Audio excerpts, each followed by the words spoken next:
Hi, Mark Deeks here at Mark Deeks Music with today's free video. If you've never checked out these free videos before, I'm here several times a week trying to give you some short, free, bite-sized tips to try and help you understand written music, musical language, music theory, just a little bit more.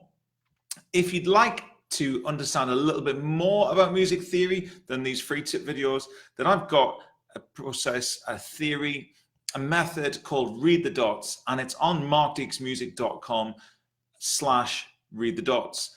Or you can click on the Read the Dots group button below, but you'll only be able to join the group if you are a subscriber. So markdeeksmusic.com/read the dots. And I'm going to tell you a little bit more in a second about an offer I'm going to give you in this video after I've given you today's tip. So, one of the most common mistakes that beginners make when they talk about sharps and flats, and if you don't know what sharps and flats are in music, that's absolutely fine. But if you've ever looked at any kind of written music, you might have seen a sharp sign, which looks like a little sort of hopscotch kind of crosshair. I'm going to draw one. It looks like this. Can I show you that? There you go. It's high tech. That's a sharp sign. And then a flat sign looks like that. Is that backwards to you? Maybe it is. Looks like a little B. And people talk about sharps and flats, and they're not really sure what they are sometimes when they're first beginning. And one of the number one things that people attach to the word sharps and flats in their head is they call them the black notes on piano. Oh, they're the sharps and flats, they're the black notes on piano. No, they're not. No, they're not. And I'm here to tell you what they are. I'm trying to break this wall down for you. I understand why that is, because lots of people, when they start to try and learn a musical instrument, when they're young, they sit in front of a piano and they get told to play the white notes first.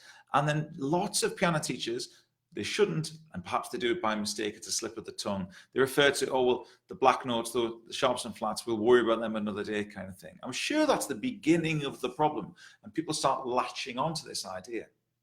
And so they think in terms of, the key of C major, and the key of C major has no sharps or flats.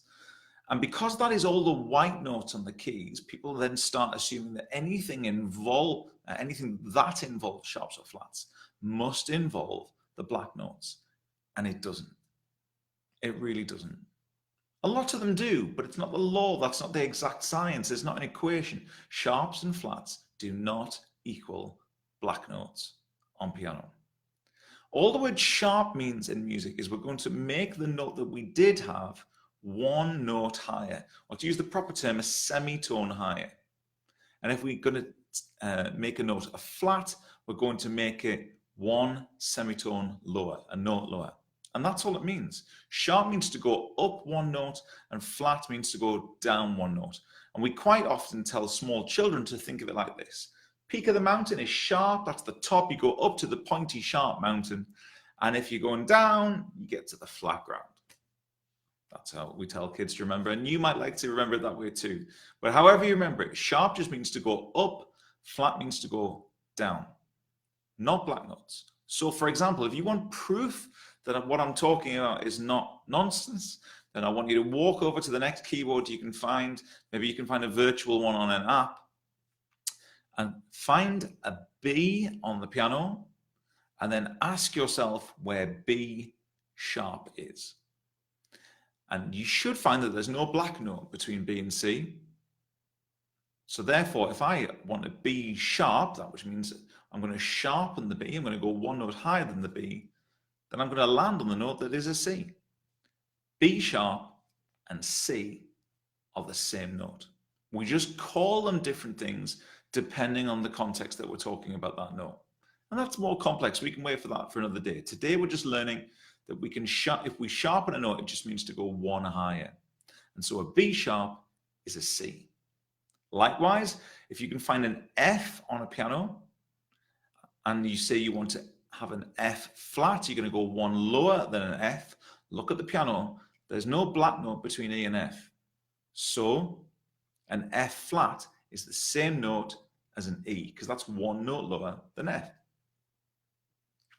And that proves to you that sharps and flats are not black notes. Every note has more than one name in music, and we can worry about that on a different day. If you'd like to know more about that now, then you can go to markdeeksmusic.com/read the dots. And there's a system there, which I'd love to tell you more about, where you can learn lots more about these free bite-sized chunks. And then if you'd like to know more, then you can join and become a subscriber and get all of music theory broken down from very basic stuff to very complex harmony in short bite-sized videos that you can watch at your own speed, do the practice questions when you want, anytime, day or night. If you'd like to try out Read the Dots, then all you have to do to claim a free trial, I've got a 30-day free trial for you, is to comment below, yes, I'm in. And I'll send you all the information you need to know to get a free trial for 30 days of Read the Dots. It's a great opportunity to find out a little bit about the kinds of things you've always wanted to know. Let's see if I can help as many people as possible to break down and understand all these dots and squiggles that make up written music that put so many people off, and they don't need to. I can help. Comment below, yes, I'm in. But there's today's free tip. I hope that helps. A sharp means to go one note up. A flat means to go one note down. Take care. I'll see you soon for more free tips.